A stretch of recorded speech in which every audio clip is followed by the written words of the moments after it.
एक नई वीडियो के साथ आज मैं फिर हाजिर हूं, आपका होस्ट दोस्त विक्रांत जोशी आपका स्वागत करता हूं मेरे बी मास्टर में, जिसमें हम लेकर आते हैं वर्ल्ड अफेयर्स और डिफेंस की दिन भर की टॉप खबरें। तो चलिए जान लेते हैं। अपनी सबसे पहली खबर की बात करेंगे तो अग्नि 5 के लॉन्च की तरफ से आ रही है। इसका टेस्ट किया गया है और ये नाइट ट्रायल किया गया है ऐसे समय में जब भारत और चीन के बीच में झड़प हो रही है। अभी रिसेंट की झड़प की खबर हम लोगों ने सुनी थी, उसमें ये बैलिस्टिक मिसाइल का लॉन्च चीन को जरूर परेशान करने वाला है।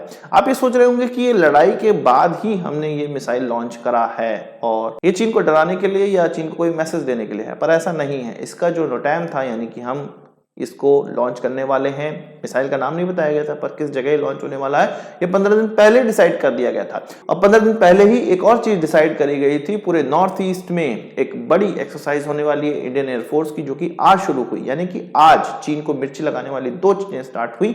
उसमें अरुणाचल से लेके पूरे नॉर्थ ईस्ट में हमारी एयरफोर्स ने कॉम्बैट रेडनेस अपनी दिखाई और एक्सरसाइज की है, जो कि 2 दिन की है। साथ ही साथ हमने अग्नि 5 का लॉन्च किया, जो कि एक नाइट ट्रायल है। ये जो अग्नि 5 का ट्रायल था वो एकदम टेक्स्ट बुक ट्रायल था और पिन पॉइंट एक्यूरेसी के साथ इसने अपने टारगेट को नष्ट किया।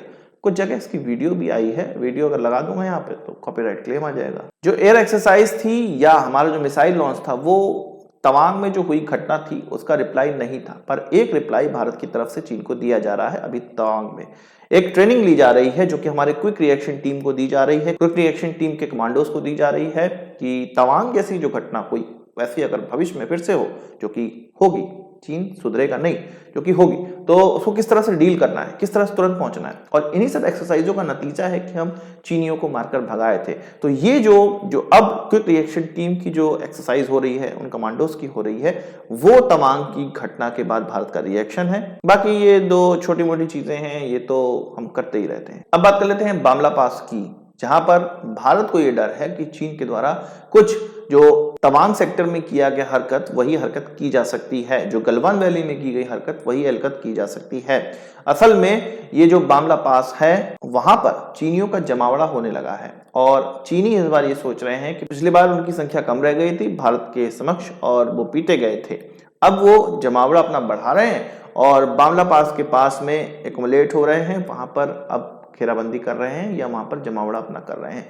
भारत ने भी इस पोजीशन पर अपने एडिशनल ट्रूप भेजना स्टार्ट कर दिया है, ताकि चीन आओ तुमको बताते हैं। चीन इस तरह का जमावड़ा इसलिए भी कर रहा है, जैसा कि मैंने बताया, कि भारत के द्वारा एक्सरसाइज की जा रही है पूरे नॉर्थ ईस्ट में।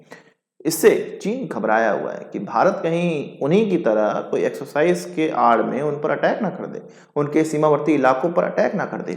इसलिए वो परेशान है और ये परेशानी बहुत अच्छी है, भारत के लिए बहुत अच्छी है। चीन को इस तरह कंफ्यूज और परेशान रखना चाहिए।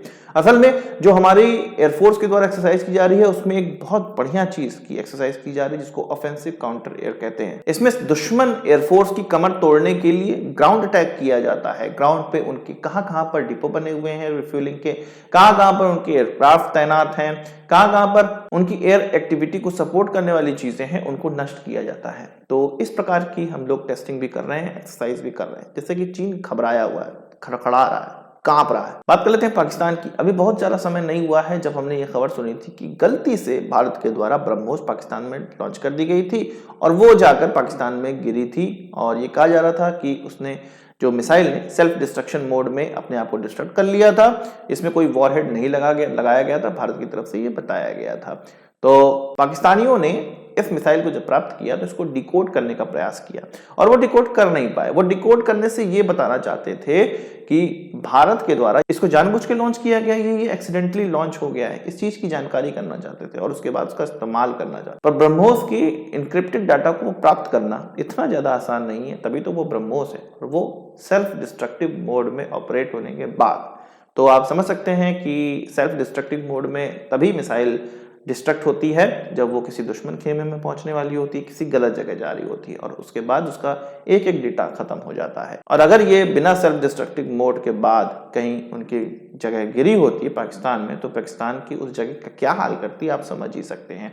जब पाकिस्तान को ये पता ही नहीं चला, 1 दिन लग गया ये पता करने में कि भैया यहाँ पर जाकर मिसाइल आपकी गिरी है।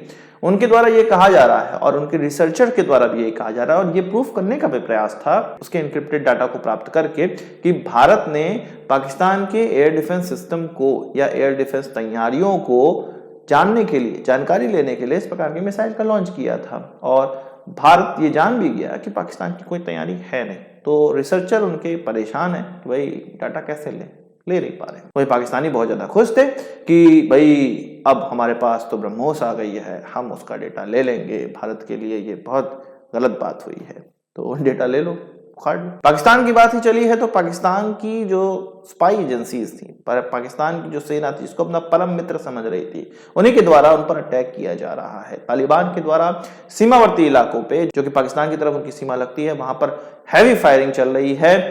इवन पाकिस्तान ने अपने गनशिप भी वहां पर तैनात कर दी है, भेज दी है, मतलब अटैक हेलीकॉप्टर्स भी वहां पर भेज दिए हैं। पाकिस्तान की तरफ से भी गोलीबारी करी जा रही है, तालिबान की तरफ से भी गोलीबारी की जा रही है, और ये आज से नहीं बहुत पहले से हो रहा है, पर आज कुछ ज्यादा ही हो गया है। पाकिस्तान जिसने कि तब काबुल खाली नहीं किया था जब टेक ओवर किया था तालिबान ने, और हंस रहे थे पाकिस्तानी भारतीयों पे या अन्य देशों पे कि अब तुम निकलो, अब हमारा समय है। अब देखते हैं किसका समय आता है। कमेंट बॉक्स में उनके लिए दुआएं जरूर लिखिएगा। तो आज की इस वीडियो के लिए बस इतना ही। आशा करता हूँ वीडियो पसंद आया होगा। आपको एक बात हमसे जरूर देंगे, इस वीडियो से मिलकर सवाल से जाओ कमेंट बॉक्स में जरूर ले जाएगा, और यदि आपने हमारा चैनल सब्सक्राइब नहीं किया उसे भी कर लीजिए, क्योंकि हम इस प्रकार के वीडियो लाते रहते हैं। नमस्कार, थैंक यू, जय हिंद।